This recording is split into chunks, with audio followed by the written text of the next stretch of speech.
हम लोग जो भारतीय राष्ट्रीय आंदोलन में शुरू किए हैं तो बहुत कुछ पढ़े भी हैं पिछले एक क्लास में। भारतीय राष्ट्रीय आंदोलन में मुख्य रूप से जो हम लोग पढ़े थे 1757 में जो अपनी बेसिक शासन व्यवस्था की स्थापित किया था अंग्रेज सरकार ने। तो ये अपनी बेसिक शासन व्यवस्था की स्थापना किया था किस युद्ध के बाद किया था? तो ध्यान रखिएगा, हम लोग पढ़े थे ये पलासी का युद्ध। पलासी के युद्ध के बाद अंग्रेज सरकार ने बंगाल के साथ साथ में बंगाल के क्षेत्र पर अपनी बेसिक शासन को स्थापित किया था। उसके बाद हुआ था बक्सर का युद्ध, और इस बक्सर के युद्ध के बाद जो है बंगाल, बिहार, उड़ीसा, उत्तर प्रदेश, इन सभी क्षेत्रों पे पूरी तरह से व्यापारिक अधिकार अपना जमा लिया था। यहाँ तक देखे तो उसके बाद जो है हम लोग देखे थे कि कम्युनिकेशन यानी कि जुड़ने के लिए उन्होंने 1835 ईस्वी में भाषा के लिए अंग्रेजी भाषा को माध्यम बनाया था। अंग्रेजी भाषा को माध्यम बनाया था। उसके बाद देखे कि 1853 में रेलवे की शुरुआत करवाया। मुंबई से थाने के बीच में पहली बार रेलगाड़ी चलाई गई, है ना। ठीक, आइए आइए, कोई बात नहीं है।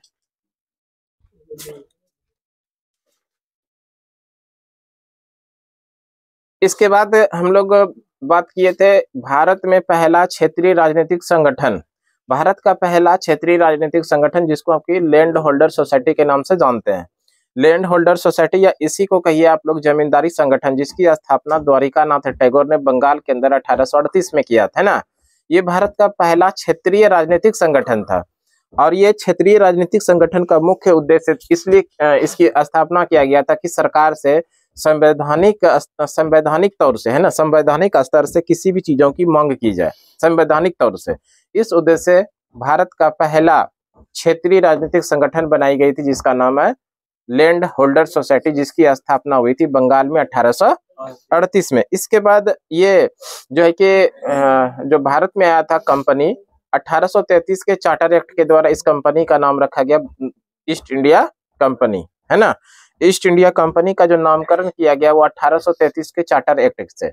उसके बाद ये जो क्षेत्रीय संगठन बनाया गया था, ये क्षेत्रीय संगठन नहीं चाहिए, भारत में चाहिए था एक राष्ट्रीय स्तर का एक संगठन चाहिए था। इस उद्देश्य से ये कांग्रेस की स्थापना किया गया। कांग्रेस के बारे में अगर थोड़ा सा हम लोग डिस्कस करें, वैसे पढ़ लिए थे। कांग्रेस का शाब्दिक अर्थ होता है, कांग्रेस एक प्रकार की संस्था है, और ये संस्था जो बनाई गई थी नीतियों पर विचार विमर्श के लिए बनाई गई थी। ये कांग्रेस अमेरिका से प्रेरित है। ये जो कांग्रेस शब्द है अमेरिका देश से प्रेरित है।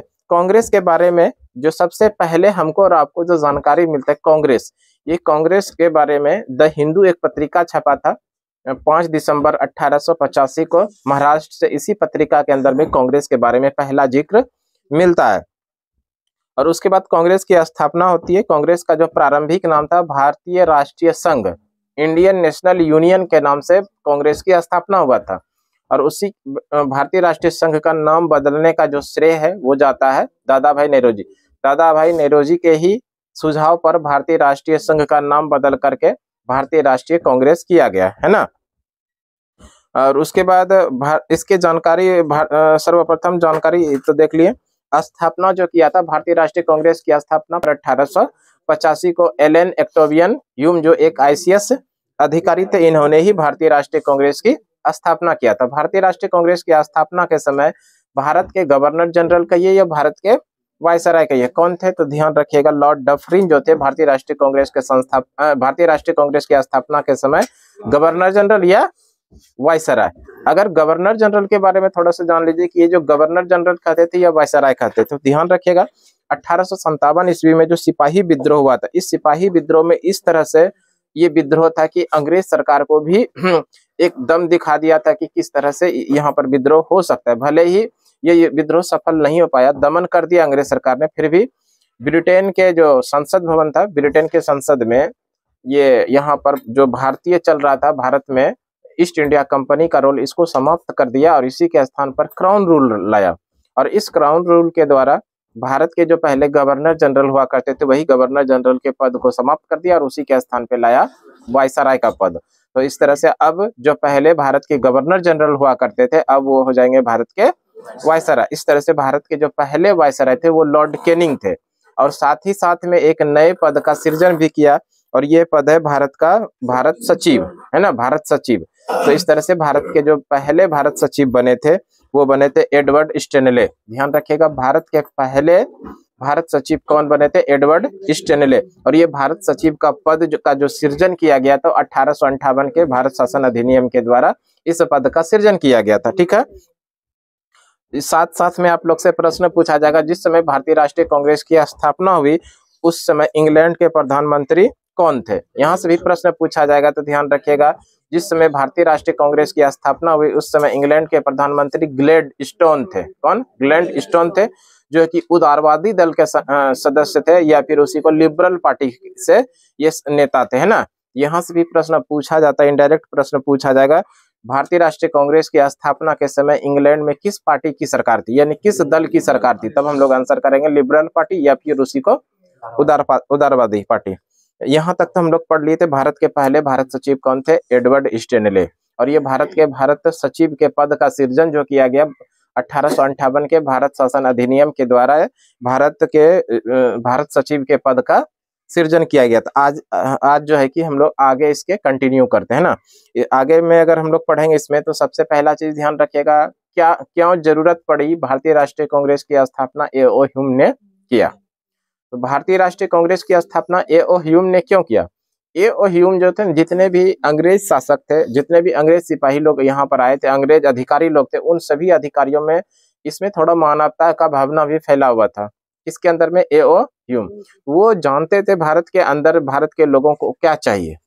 तो उनको लगा कि भारत के लोगों के लिए एक मंच होना चाहिए, एक प्लेटफॉर्म होना चाहिए, जिस पर कि अपनी बातों को भारत के लोग कह सके और वही बात अंग्रेज सरकार तक डायरेक्ट जा सके। इसी उद्देश्य से ए.ओ. ह्यूम ने एक मंच तैयार किया, एक प्लेटफॉर्म तैयार किया, और इस प्लेटफॉर्म का नाम दिया कांग्रेस। क्या नाम दिया?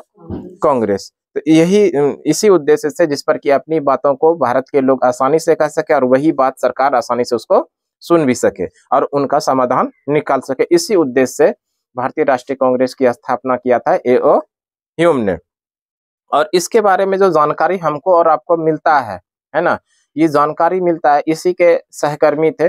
ध्यान रखिएगा, ए.ओ. ह्यूम के जीवनीकार, ए.ओ. ह्यूम, है ना, ए.ओ. ह्यूम के जीवनीकार, ए.ओ. ह्यूम के जीवनीकार, ए.ओ. ह्यूम के जीवनीकार का ये देखिए हर्षई दीर्घई पे आप लोग नहीं जाइएगा। इसी का मित्र था, मित्र भी था, सहकर्मी भी था, सहकर्मी। और इस सहकर्मी का क्या नाम है? William Wedderburn, William Wedderburn. इसी विलियम वेडरबर्न ने ए.ओ. ह्यूम का जीवनी को लिखा था, है ना। और ये प्रकाशित कब हुआ था? ए.ओ. ह्यूम का जीवनी जो है, ए.ओ. ह्यूम का जीवनी किस वर्ष प्रकाशित हुआ था? जीवनी प्रकाशित हुआ था, ये प्रकाशित हुआ था 1913 में। कब प्रकाशित हुआ था? 1913 में। लेकिन इनके जीवनी को लिखा किसने था?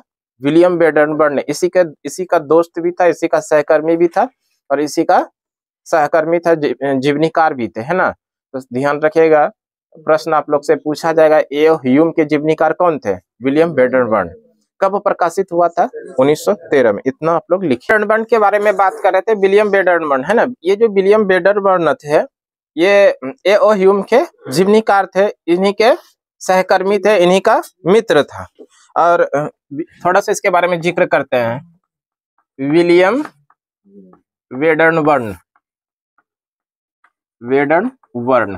ये जो विलियम वेडरबर्न थे, ए.ओ. ह्यूम के जीवनीकार थे। ए.ओ. ह्यूम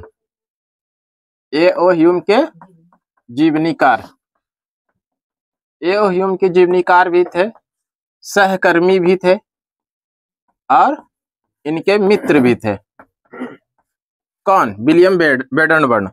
और इनका जो जीवनी प्रकाशित हुआ था, जीवनी किस वर्ष प्रकाशित हुआ था? जीवनी प्रकाशित हुआ था, वो हुआ था 1913 में, 1913 में। और इसके जीवनी में इन्होंने जो लिखा था विलियम वेडरबर्न ने, कि लॉर्ड लिटन का जो शासन काल था, यानी कि जिस समय भारत के गवर्नर जनरल या फिर वायसराय के रूप में लॉर्ड लिटन ने काम किया था, लॉर्ड लिटन का शासनकाल भारत में महाविस्फोटक माना गया था। क्यों? उसको थोड़ा हम लोग देख लेते हैं। लिटन के क्या लिखा था इन्होंने? लिटन लीटन के शासनकाल को, यानी लॉर्ड लीटन के शासनकाल को, लीटन के शासनकाल को महाविस्फोटक माना था। महाविस्फोटक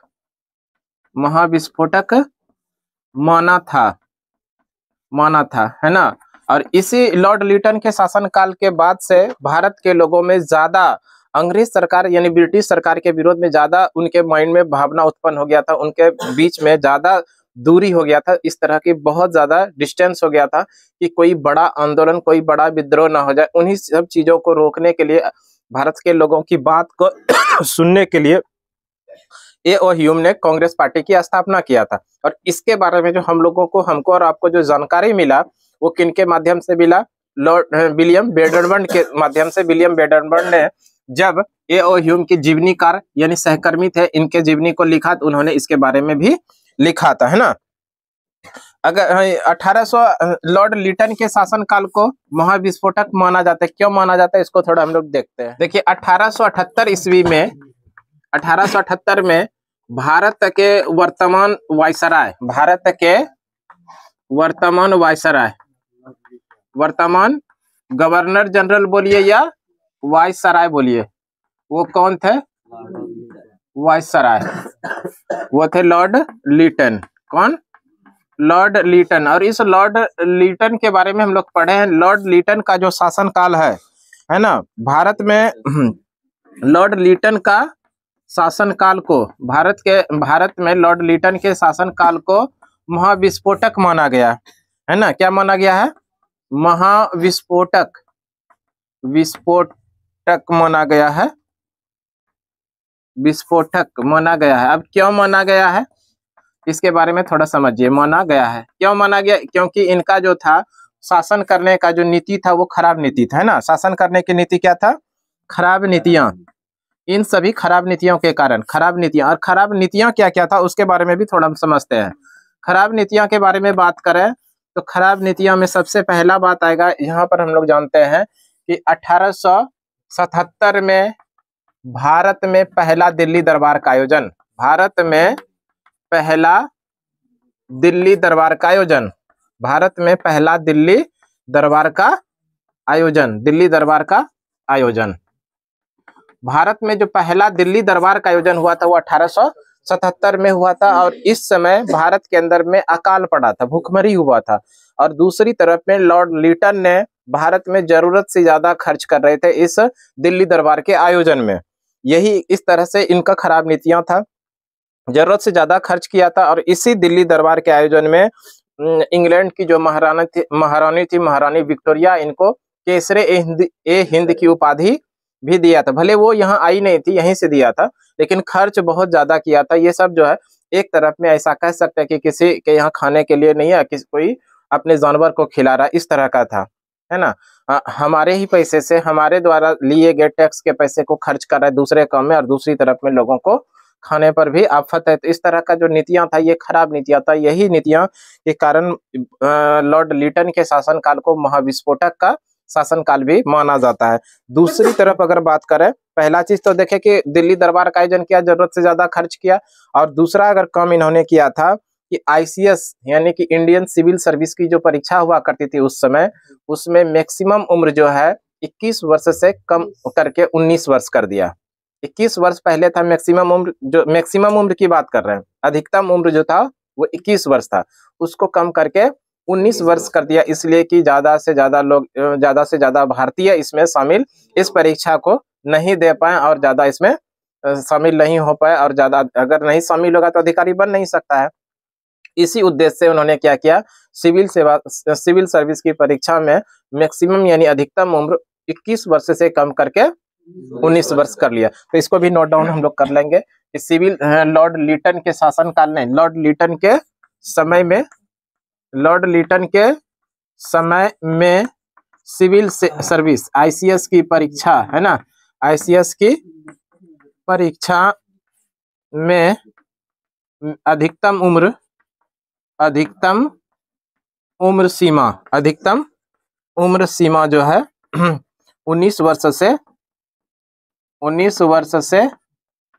21 वर्ष से 21 वर्ष से कम करके कितना कर दिया? 19 वर्ष किया। ये 19 वर्ष किया। ये दूसरा चीज किया। पहला तो क्या कि दिल्ली दरबार का आयोजन किया जिसमें जरूरत से ज्यादा खर्च किया। दूसरा काम इन्होंने मुख्य रूप से जो किया, ICS का फॉर्म अप्लाई करने के लिए 21 वर्ष से कम करके उम्र जो है कि कितना कर दिया? 19 वर्ष। मैक्सिमम जिनका 19 वर्ष है वही फॉर्म को अप्लाई कर सकते हैं। समझ सकते हैं कि कितने लोग करेंगे। ये दूसरा काम किया। तीसरा काम जो किया, 1878 में इसी लॉर्ड लिटन ने भारत में एक एक्ट लाया जो वर्नाक्यूलर प्रेस एक्ट कहा जाता है ना। इसी लॉर्ड लिटन ने भारत में 1878 में एक एक्ट लाया जिसका नाम है vernacular press act. Vernacular press act. Vernacular, ये प्रश्न कई बार एग्जाम में पूछा गया। वर्नाक्यूलर प्रेस एक्ट किसने लाया था? वर्नाक्यूलर प्रेस एक्ट के द्वारा क्या था, आपको कोई भी समाचार पत्र या कोई भी पत्रिका आपको छपवाना है, यानी भारतीयों को छपवाना है, तो पहले अंग्रेज ब्रिटिश सरकार को उसको देना पड़ेगा। वो वहां से उसको वेरीफाई करके ओके लिखेगा कि हाँ ये छपाया जा सके, तब वो छपाया जाता था। और क्या राष्ट्रीय स्तर की जो भाषा था उसी भाषा में वो पत्रिकाएं छपती थी, क्षेत्रीय भाषा में वो नहीं छप सकता था। यानी आप कह सकते हैं प्रेस पर प्रतिबंध है ना। तो वर्नाक्यूलर प्रेस एक्ट हुआ, प्रेस पर ही प्रतिबंध लगाया। तो इस तरह का ये रूल लाए थे कौन? लॉर्ड लिटन ने। एक प्रश्न यहाँ से बेहद इंपॉर्टेंट प्रश्न बनता है कि वर्नाक्यूलर प्रेस एक्ट के द्वारा किस पत्रिका की भाषा रातों रात बदल दी गई थी? तो वो पत्रिका अमृत बाजार पत्रिका है ना। अमृत बाजार पत्रिका की भाषा वर्नाक्यूलर प्रेस एक्ट के द्वारा ही रातों रात बदल दी गई थी। यहाँ से बढ़िया प्रश्न बनता है, इसको जरूर ध्यान रखिएगा। तो 3-4 सवाल हम लोग देखें कि भारत में वर्नाक्यूलर प्रेस एक्ट किसने लाया? लॉर्ड लिटन ने लाया। और लॉर्ड लिटन ने सिविल सर्विस की परीक्षा के लिए ऑनलाइन अप्लाई करने के लिए मैक्सिमम उम्र 21 वर्ष से कम करके कितना किया गया? 19 वर्ष किया। और इसी के शासन काल में भारत में पहली बार दिल्ली दरबार का आयोजन हुआ। कब? 1877 में। तो इस तरह से एक सवाल और यहाँ ध्यान रखिएगा, इसी लॉर्ड लिटन ने आर्म्स एक्ट यानी शस्त्र अधिनियम लाया। आर्म्स एक्ट, इसको भी ध्यान रखिएगा। इसी ने क्या लाया था? Arms act. आर्म्स एक्ट, इसी को बोलते हैं शस्त्र अधिनियम। शस्त्र अधिनियम ये किस वर्ष लाया था? 1878 में। इन सभी कारणों से ही लॉर्ड लिटन के शासनकाल को महाविस्फोटक का शासनकाल माना जाता है। बढ़िया प्रश्न, ध्यान रखिएगा। इन सभी कारणों से ही लॉर्ड लिटन के शासनकाल को क्या कहा जाता है? महाविस्फोटक शासनकाल कहा जाता है। Vernacular press act, arms act और जो है कि इस तरह के खराब नीतियों के कारण लॉर्ड लिटन के शासनकाल को ही क्या कहा जाता है?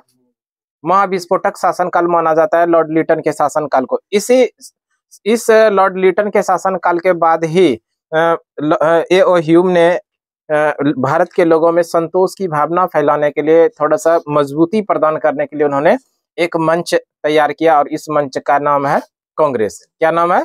कांग्रेस। अब हम लोग बात कर लेते हैं कांग्रेस का पहला अधिवेशन। कांग्रेस का पहला अधिवेशन। कांग्रेस का पहला अधिवेशन। पहला अधिवेशन।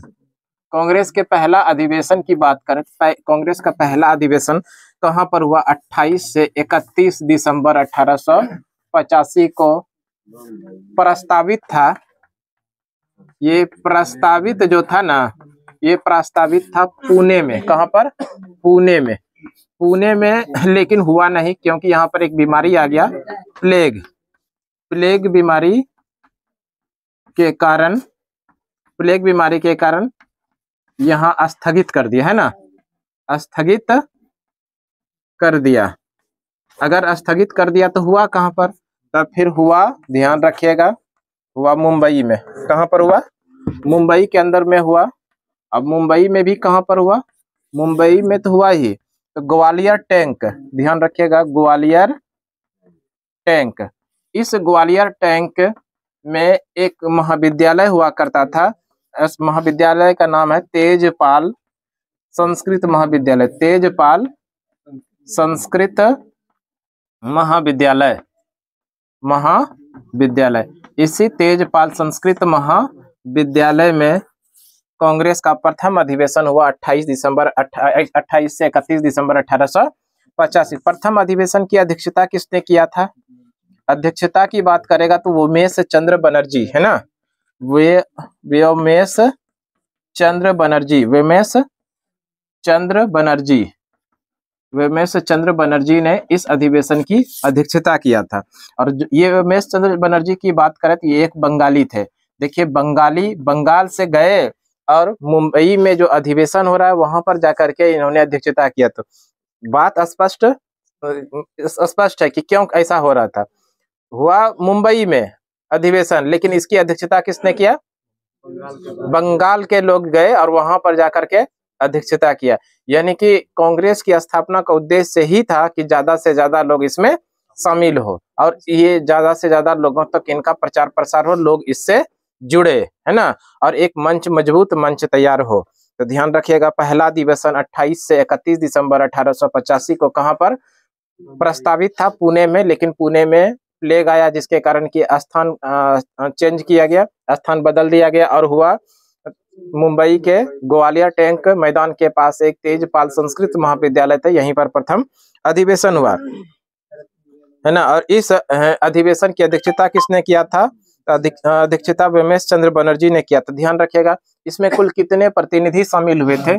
कुल प्रतिनिधि की बात करेगा, इसको भी ध्यान रखिएगा, कुल प्रतिनिधि जो शामिल हुए थे, कुल प्रतिनिधि, है ना, कुल कितने प्रतिनिधि शामिल हुए? कुल प्रतिनिधि शामिल जो हुए 72। कुल कितने प्रतिनिधि शामिल हुए? 72 प्रतिनिधि शामिल हुए, जिसमें से कि मुंबई प्रांत के 38 था, यानी बम्बई प्रांत से 38, है ना।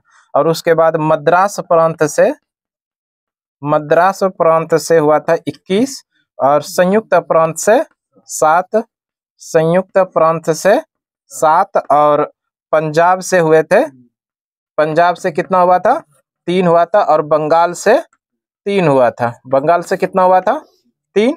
और जो है कि इसके अलावा मुस्लिम प्रतिनिधि की बात करेगा कि कितने मुस्लिम प्रतिनिधि थे? मुस्लिम प्रतिनिधि की संख्या जो था वो था 2। और साथ में प्रथम अधिवेशन में जो है सचिव जो बने थे वो कौन बने थे? A.O. ह्यूम। सचिव कौन बने थे? जो कांग्रेस के संस्थापक थे वही इनके सचिव भी बने थे। इसके बारे में भी ध्यान रखिएगा, पहले अधिवेशन में सचिव कौन बने थे? सचिव जो थे वो थे A.O. ह्यूम सचिव थे। बढ़िया सवाल यहाँ से बनेगा कि कांग्रेस के प्रथम अधिवेशन में कौन शामिल नहीं हुए थे, उसमें नाम आएगा सुरेंद्रनाथ बनर्जी का। कांग्रेस के प्रथम अधिवेशन में कौन शामिल नहीं हुए थे तो उसमें नाम आएगा क्या? सुरेंद्रनाथ बनर्जी। इसको जरूर ध्यान रखिएगा, कांग्रेस का पहला अधिवेशन कौन शामिल नहीं हुआ, है ना, शामिल नहीं हुआ था वो हुआ था सुरेंद्रनाथ बनर्जी। ये क्या लिखे? सुरेंद्रनाथ बनर्जी। प्रथम अधिवेशन में कौन शामिल नहीं हुआ था? तो आंसर क्या कीजिएगा? सुरेंद्रनाथ बनर्जी। ठीक है।